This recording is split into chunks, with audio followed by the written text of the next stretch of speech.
Welcome to the bright side of aging. My name is Ike Engelbaum. I'm a pharmacist and the publisher of AmericanSeniorGazette.org. It has been wisely said, you cannot help getting older, but you can help getting old. It has also been said that age is a matter of the mind. If you don't mind, it doesn't matter. My purpose in doing the show is so that seniors and caregivers can share their ideas and questions on how we can age gracefully and in a vertical position for as long as our good genes will allow. And if we've inherited bad genes, how to outwit them. Our topics include senior housing, financial, legal, safety, travel, health issues, interesting senior events in the community, and most of all, tips on how to put old on hold.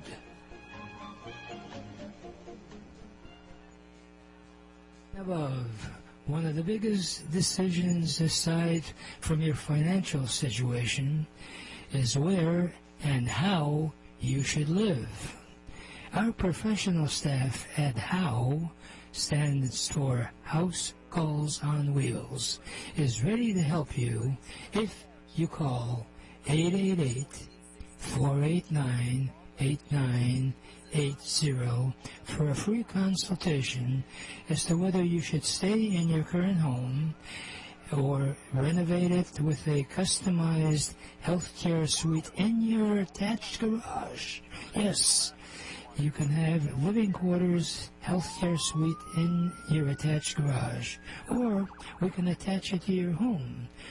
We can install ramps, walkways, and bathtubs, stair glides, and bring in insurance-covered medical staff that is covered by your insurance, or affordable non-medical help, or move into a senior apartment, independent, assisted living center. We can do it all. Just give us a free call. It has been wisely said that in life you feel in one of two ways. You do without thinking, or you think without doing.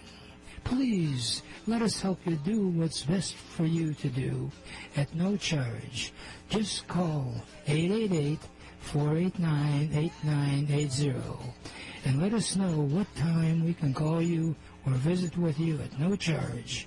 Remember, asking for help is not a weakness, but it's a strength. Please call us at 888-489-8980 and let us help you stay strong and age in dignity. For over 30 years, Cruise Hearing and Service has helped thousands of people improve their hearing and enjoy the sounds of their life again. If you don't hear as well as you'd like, Cruise Hearing can help you. They have actually hearing aids that the batteries do not need to be recharged. And they also have a caption phone that you can view for free. And also the phone, if you are over 65, is available to you free. So any phone calls you get, you can see captioned if you don't hear that well. And they've got other stuff. If you'd like the free cookbook, call 1-888-489-8980. That's available. You can call Cruise Hearing Direct at 877-456-2789. The number direct is 877-456-2789. And welcome, and hopefully your day is off to a running start, or at least a fast walking start. We are so blessed, in my opinion, of having the type of weather we're having now. A lot of skiers are frustrated that there isn't as much snow as they'd like. And quite frankly, I like when there isn't that much snow. But the good news is, in Michigan, we've got such a phenomenal set of seasons. If you want to drive up the Gaylord, which ain't that far away, there is snow there. But I certainly enjoy being able to walk around in shoes and not on skis. I'm not that great at it either. Our show, as you know, is devoted to helping you age gracefully. And one of the sad parts about aging is that it does come to an end. But if you are of any particular faith, you appreciate that that's the cycle of life. And you have to deal with it in a practical and as comfortable way as is possible. I hate to make light of death, but I can't help but be reminded about Andy Warhol's line that says, I know I'm going to have to die, I just don't want to be there when it happens. Truth is that we do have to be there when it happens. We are so fortunate that we have so many talented people in our community, and Rusty Rosman is one of those special people who has actually been involved in their personal life, spending years with their parents and their in-laws as they aged. And after making sure the parents updated their estate planning, Rusty encouraged them to write out their final wishes for their funerals, mourning, and then what they wanted done with their belongings that weren't covered in the legal documents. Rusty is one of 4 children. Having her parents put their wishes in writing made the heartbreaking experience of a parent's death much easier for all 4 of them to navigate. And she, being the talented type of person she is, wrote a book on 2 envelopes. It's titled, As a former teacher and commercial real estate broker, Rusty has had experience working with people of all ages and circumstances. As a lifelong community leader, Rusty has served as president and fundraiser for several nonprofit community organizations. In her community, where she has lived her entire life, Rusty has been a member of the Zoning Board of Appeals and the Property Tax Board for 4 decades. Rusty and her husband, Stephen, are the very proud parents of Lauren Odeski and Brian Rossman, both of whom work in medical and medical-related fields. Their 6 grandchildren are the delight of their lives. Wow, Rusty, that's quite a profile. Well, thank you, Ike. Yeah, we're very proud of every one of them. Well, I have had the privilege of knowing you personally, and every time you come in, people smile, and that's a terrific sign of your personality and all, and you're very knowledgeable, and your book, 2 envelopes, title is What You Want Your Loved Ones to Know When You Die. And on a personal note, my brother-in-law unfortunately passed away when he was a real rugged guy, and loved people, and people loved him. And we came to that sad situation where, because he was in a terrible car accident, he was totally, really incomprehensible. And we had to decide.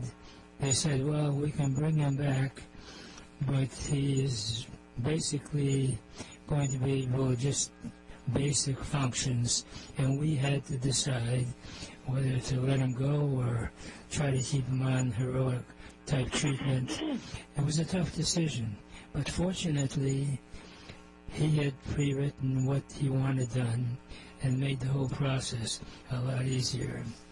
You know, I have one of the privileges I have is interviewing a lot of different authors, and my first request is always, well, what sort of reviews have you had? And you got so many that would take all day to read. But the one that stands out is by Rabbi Joseph Krakoff, who is the CEO of the Jewish Hospice and Chaplaincy Network. And he wrote, as Rusty Rosman shows us, it is never too soon to gather our loved ones and pose the hard questions that will ensure our wishes they're honored both in life and in death. With deep gratitude to Rusty, we have an exceptionally comprehensive book, giving us the permission to gather with loved ones and have productive conversations we all need to share. Wow. Thank you. Well, you yourself know from your brother-in-law, from what Rabbi Krakoff said, how important it is to prepare your wishes so your family can A, find them, B, follow them, and C, eliminate the chaos that really does overlay grief. And that's where 2 envelopes come. And I call it 2 envelopes of what you want your family to know when you die, because I want you to divide what you tell your family into 2 separate areas. In envelope number 1, I want you to put, what is your name? Now, I talked to a gentleman who told me that his name was always Mark, and he spelled it with a K. When he saw his birth certificate, he was shocked to see it was spelled with a C, and he had no idea. I know 3 different Bubbas. I couldn't tell you what their first name is, and I don't know that their family members really know what their name is because the kid has always been Bubba. So it's important that you write down what is your name. And if you're Jewish, you want to put down what is your Hebrew name and your father's Hebrew name and your mother's Hebrew name, because the rabbi will use that during the service. It's very important. And if you don't know what those names are, this is the time to research. Call the cemetery where your family is buried. They will have a record of the Hebrew name. And if they cannot find what you need, a rabbi will help you. It's also important, and this one surprised me the most, if you aren't Jewish and you're buried in clothing, what clothing do you want? I talked to a gentleman who was so upset because his mother decided to bury his father in a suit, and his father only wore a suit to weddings and funerals. He wore casual clothes or his coveralls because he worked in the fields, and that wasn't his father in the suit. Now, if he had asked his father what he wanted and his father wrote it down, that might have taken care of the upset. And here comes the big one. Do you wish to be buried in a cemetery, or do you wish to be cremated? In the last 30 years, cremations have increased by close to 70%, according to funeral directors. And if you have not yet purchased funeral plots, then you want to go do this now, because your good luck, you'll die on the biggest snowstorm of the year, and you can't see anything in a cemetery when you walk around trying to find where do you want to bury your loved one. Buy them now. Put the certificate, copy of the certificate, in envelope number 1. And you want to label your envelopes. Envelope number 1, open immediately after I die, and envelope number 2, open immediately after the funeral. And I do want to interject, it is so important that you talk to your family and tell them about your envelopes and where you put them. Because if they can't find them until 6-8 months later, that's not going to have, you're not going to have the opportunity to fulfill your loved one's wishes. And envelope number 2 is equally important because, as Ike, you mentioned, I'm one of 4, and I'd like to share this story with you. My parents got married in the Depression, and they made a list of all the things that someday they'd love to have, and 37 years later, they crossed off the last thing, which was a grandfather clock. Now, there's 1 grandfather clock and 4 children. Do you leave it to the 4 children to decide where that precious thing goes? You want to make the decision yourself. You don't want your children who you love beyond words to claw at each other. No, Mom loved me best. I'm the oldest. Well, I'm the only son. I'm the one with the last name. I should have it. And back and forth and back and forth. You don't want that. It's a decision that you need to think about carefully and make it. And that will help your children say, okay, that's what Mom wanted, and I can live with that. And you're giving your children a gift. You're taking away the chaos. And the other thing I want to share with you is red tape. Oh, Ike, you have no idea the trouble that people have when they need to close accounts. Assume for a moment that your second parent dies and you are ready to close out their cable subscription. I have talked to people in 2 different states that told me that they were required to bring in a marriage certificate, a birth certificate, and a death certificate for the person whose name was on the account. And one of them said to me, well, I checked, but I couldn't find my dad's birth certificate anywhere. He had no idea his father was not born in the state that they lived in. His father was born in another state, and his family moved to that particular state when he was 2. But nobody ever told him that. So he went through living hell trying to find a birth certificate until somebody said something, and he said, oh, I'll check that state. And, of course, there it was. But they continued to pay that cable bill for 18 months because they couldn't close it down. So these are the kind of things that you want to gather, and including if you're a veteran, you want to make sure that you have copies of your veteran papers in envelope number 1, so you can give it to the funeral/cremation person, so you can have whatever honors are coming to you. It doesn't do any good if you have your envelopes locked up in a safety deposit box. Remember, those places are closed on Saturday and Sunday. You can't get into those boxes. It could be in another state from where your parent could have a safety box in the state they lived in most of their life, but in their last 3 months they came to live in your state. And all the difficulties of accessing things. The whole concept of 2 envelopes, what you want your family to know when you die, is for you to think about the different things that I write about in the book and include them in envelope number 1 and envelope number 2. And I'm always happy to talk with groups. I'm happy to come in person. I'm happy to Zoom. And I'm easy to reach at rustyrosman@gmail.com. And Rosman is spelled with 1 S. I know the whole. I wish at Ellis Island they had put in 2 S's or an E and made it Rosman or 2 S's for Rosman, but they didn't do that. So please remember that Rosman has 1 S. My book is also available on Amazon, Barnes & Noble, and Walmart at all of their .com platforms.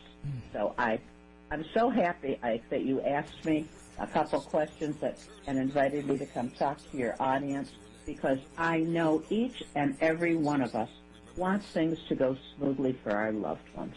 The grief is so overpowering that we do not need extra chaos. So thank you, Ike, for inviting me. I really appreciate the opportunity to talk about 2 envelopes, what you want your loved ones to know when you die, which is available on Amazon, Barnes & Noble, and Walmart.com. I also have it available that I'd be happy to bring it to a location to sell it to people. The hardcover is $30. The soft cover is $20. And here in Michigan, I have to charge tax. So that would be $21.20 and $31.80. So thank you, Ike, so much for this opportunity. Well, don't run away, because I thought you might appreciate one of our mutual friends is so motivated on your being on the air that he called in, and his name is Lou Geltman. And I thought since Lou is not a person that lacks for words, that he could share a few thoughts with us. Hello, Lou. Are you there? Good morning, Ike, and good morning, Rusty. Yes, I'm here. Good morning, Lou. have nothing else to add. I think you both covered it all and then some. Well, thank you. Well, I just wondered, this is an open-ended question that I really don't know a simple answer, but I thought I'd ask you anyway. And most families, let's face it, who wants to initiate a conversation about one of them passing away? Have you, do you have any thoughts? When is an appropriate time to bring that up? I sure do. I have, and I'm speaking about 8 particular couples. Each one of the males was in the profession, a doctor, a lawyer, a CPA, a business owner, and busy and capable to do anything. Each wife said to them, I want to talk about buying plots because we need to plan. And each man said, no, I don't want to. And I said to my husband, who was one of the 8, I said to him, I love you, I adore you, but I'm 50% of this marriage, and I want to buy plots. No, I don't want to. I said, well, I'll tell you what's going to happen. I said, today is March 1. I'm giving you till April 30 to decide if you're going to go with me or not. But on May 1, I'm going to go look and buy plots. And don't you know, on April 28th, he said to me, all right, I'll go with you. And he was very actively engaged. And the same thing held true for all the doctors, lawyers, professionals of the other 7. And then, very sadly, my dear, dear friend died. And her husband, as he hugged me at the funeral, said, thank you for making us do this, because I can't see straight. And that's the truth. Grief, whether you're expecting a death to come because someone's so ill, or in your case with your brother-in-law, grief is crashing, and you just can't think. And always don't make great decisions because you just can't. And everybody has an opinion. What this book is about is what you want. What's right for you, for your spouse, what you know that you want. I'd like to share a story, if I may. My daughter-in-law told me this. She was on her way to a funeral. She called me up to tell me that it was her friend's father. He was born, raised, married, raised his children. His business was in the city that his daughter lived in. But after his wife died several years later, he married a woman from another state, and he moved there and lived there for 8 years until he died. And his second wife wanted him buried in her state, near her, so she could visit him. Well, his children had a fit. This is where we all are. This is where he grew up. This is his life. We want him in our city, in our state. Back and forth and back and forth. And my daughter-in-law knows me. She said, you better sit down for this. So I did. And she said, they decided to cremate him and divide it. And so half of him is buried in one state, and half of him is buried in another state. And all I could think was, please, God, I hope they stirred it before they divided it. I'd hate for both legs to be in one place and the top of him in another. But there are solutions to things that should be decided ahead of time, particularly with blended families. Assume for a moment that a young father dies, leaves 3 children and a widow. Several years later, she remarries, and she and her second husband live together for 40 years, and then she dies. Where does she get buried? With the father of her children? With her second husband, whose wife had already died? Does he have 2 wives with him? What to do, what to do. You don't leave this to the kids. You decide. That's what these envelopes are about. It is your voice, your decision. And it's not easy. So it takes time to think about these things. And as time goes by, you may change your mind. So you go into your envelope, you take out the paper that you wrote about, whatever it was, you say goodbye to that paper, you date a new page, and you write what you want and put it in the envelope. And that way, you have control over your everyday kind of choices that are totally separate from a will and a trust. And I do want to make a point that I am not a lawyer, I am not a financial advisor, a CPA, and I recommend throughout the book that you check with your legal and financial advisor. I'm not the the expert on any of that. You check with your own people. But this is for your loved ones who need to deal with these things immediately. And the will doesn't do that. It doesn't take care of all the different pieces, such as what do you want to wear? Are you going to sit Shiva? How long are you going to sit for? I know that I gave my children permission because neither one of my children live in my state. I gave my children permission after a day to go home and sit Shiva at home because that's where their friends are. That's where their synagogue is. And by the time, and they don't know anybody here anymore because, they're in their 40s, and please God, they'll be in their 60s or 70s by that time. It makes sense. But by me giving them my permission, my okay in writing, takes away, she'd be so upset if I didn't sit here for 7 days, but I don't know anybody. I don't want that for my children. I want them to do what I know they want to do that I'm comfortable with. So write it down. Say so. Why should somebody have to guess when you have the opportunity to write it? So that's what 2 envelopes, what you want your family to know when you die, does for you. Well, yes, you certainly have explained it quite clearly, and actually, in my opinion, an appropriate time to initiate conversation is when you're going to someone else's funeral. And at that time, you're in a spiritual type mode. And I think, as they say, time and place is important. And this is definitely an opportunity to discuss a real hard type topic. And I really admire your talent in not only having written the book, but in explaining how valuable it is to have things written out for your family. And Ike, that's so kind of you. And what Rabbi Krakoff said is so. Talk to your family about it. Share with them what you want and where you're putting your envelopes so they can find them. But you're 100% right, Ike. It needs to be discussed, and that's a perfect time to do it. And the earlier that people do, the more comfort that they have that they've taken care of things. That's important. Absolutely.